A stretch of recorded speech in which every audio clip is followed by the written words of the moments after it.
Hello guys, আমি আরেকটা নিয়ে আসলাম তোমাদের সামনে ইটিং শো। আমি দেখো কি বানিয়েছি আজকে, অনেকগুলো খাবার বানিয়েছি। খাবারটা হলো মেন আমার হলো মিষ্টি কুমড়ো ভর্তা। মিষ্টি কুমড়ো ভর্তা আমি খুব ভালোবাসি খেতে। মিষ্টি কুমড়ো ভর্তার সাথে নিয়ে নিয়েছি শুকনো লঙ্কার সাথে নিয়েছি পেঁয়াজের সাথে এক গাদা রসুনটা এগুলো আমি দেখানোর সময় পাইনি।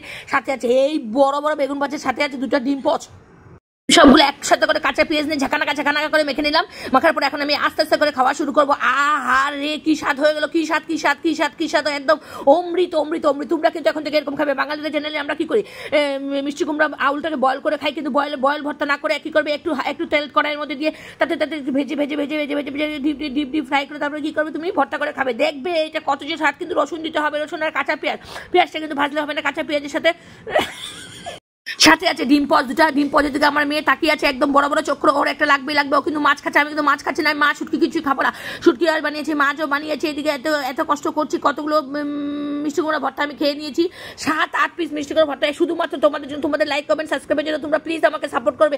আমি কিন্তু অনেক বেশি খাচ্ছি এই কয়দিন। যাই না এত মোটা, আমি আরো মোটা হয়ে যাবো তোমাদের জন্য না, আমার জন্য। মানে আমি একটু চ্যানেলটাকে গ্রো করতে চাইছি। প্লিজ তোমরা আমার ভিডিওতে দেখো কেমন লাগে জানি না। একদম যা করি, যা বলি সব সত্যি করতে। মিথ্যা জিনিস আমি একদম কিছু করতে ভালো পাই না। তো দেখো এটা হলো মিষ্টি কুমড়া, এটা বেগুন ভাজা দিয়ে খেয়ে নিলাম। কিন্তু মিষ্টি কুমড়ার প্রতি আমার একটা আলাদা স্পৃহা রয়েছে।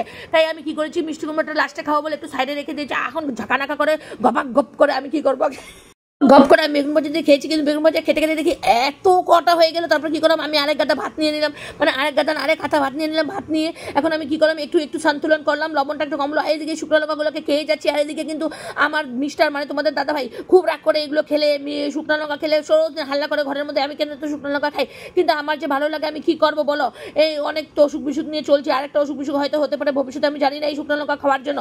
যাই হোক, তোমরা কেউ কিন্তু শুকনো লঙ্কা খাবে না, তোমরা কাঁচামরিচ খাবে। আমার মতন একদম কথা শুনবে না, কথা শুনবে না কথা শুনবে। এখন আমি কি করবো, আবার এই যে একদলা ভাত আছে, এটাকে আমি মিষ্টি কুমড়োতে মেখে নিলাম। আর এই যে আমার মেয়েটা একদম রাখার সময় তার কাজ ছিল, আমাদের নজর লাগিয়ে দিবি, এই জন্য আমি কি করলাম, ওকে একটা দিয়ে দিলাম।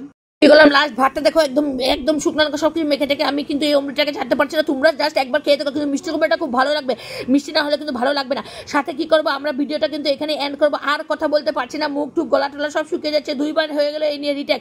তো সাথে কি করবো, এখন আমি খুব সুন্দর করে আমি খেয়ে নিলাম। দেখো আমার থালটা কি সুন্দর, এটা আমার অনেক ছোটবেলার থাল, আমি এটাতে কিন্তু খাই। ঠিক আছে, আমি এরকম থাল ছাড়া আমি খেতে পাই না। কারো বাড়িতে গেলে পাতলা থাল দিলে আমার খুব রাগ উঠে। এর সাথে ডিমটাও খেয়ে নিবো। তো এই হলো আমার আজকের ইটিং শো। তোমরা কিন্তু প্লিজ লাইক কমেন্ট সাবস্ক্রাইব সবাই করে দিবে। আমি বড় হতে চাই এই ইউটিউবের প্ল্যাটফর্মে। আমাকে কিন্তু তোমরা আগামী দিনেও দেখতে যদি চাও, তাহলে এরকম ভিডিও যদি তোমাদের সামনে নিতে চাই, তোমরা কিন্তু একটু সাপোর্ট করতে হবে। সাপোর্ট কি করে করবে, লাইক কমেন্ট সাবস্ক্রাইব করতে হবে, বন্ধুদের সাথে শেয়ার করতে হবে, একটু কমেন্ট করতে হবে। আর আমার ভিডিওটা কেমন লাগলো তোমরা কিন্তু জানাবে। একদম আমার মতন ফার্স্ট খেয়ে দেখাও আগে, তারপরে চ্যালেঞ্জ অ্যাকসেপ্ট করো।